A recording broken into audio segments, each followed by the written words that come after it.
I'm Jake Turner. Continuing on now with our late games, we got a game of the week for our 3:15 games, Dallas at Green Bay. Now, earlier in the season, Green Bay was on the rise and Dallas was on the decline. Switching places now to week 10, Dallas is on the rise and Green Bay is on the decline.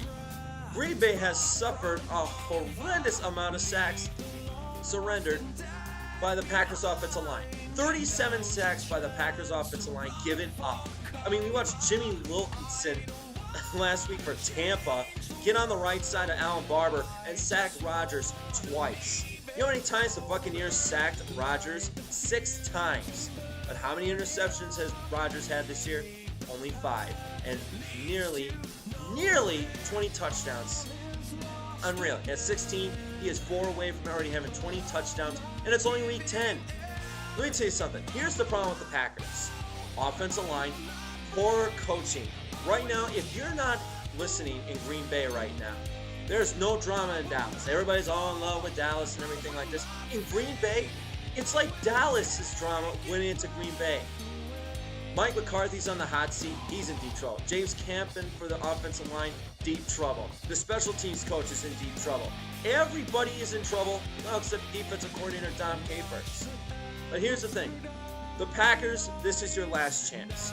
Your last chance to actually stick in the playoff picture. You lose this game, you got nowhere else to go but down. You lost to the Buccaneers. You're right now at the bottom of the barrel. Everybody is telling you that you can't do this, you can't do that.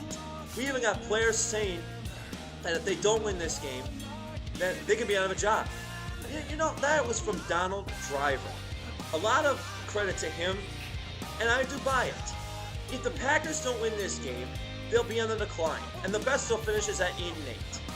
Packers, this is your wake-up call.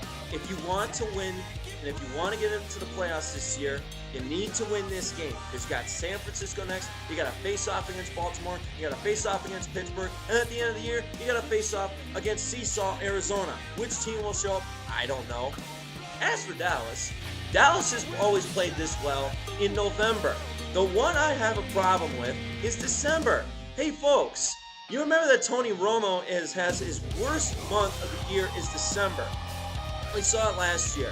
We've seen it the year before. We have seen it so many times. So right now, everybody is off the Broncos bandwagon, and now they're on the Cowboys bandwagon.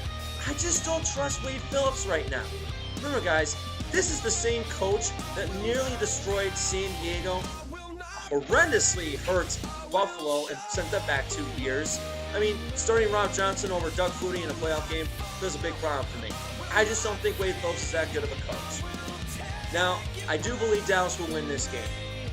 Why? Because they got a better defense right now that's a lot more confident. There's not a bunch of injuries. But I think the big weakness, and I'm going to keep saying this, it's the Dallas secondary. Why do I say that? They're ranked 20th in the NFL. 20th pass defense. Terrence Newman still gets burned on the deep ball. This guy still doesn't know how to tackle. Gerard Sensabaugh was the only one that wanted to show up last week. Got that interception. Let me tell you something. If Dallas does not step up to this challenge, beat Green Bay, Dallas is in a lot of trouble once again, and they're another mediocre squad, and Wade Phillips will be looking for another job.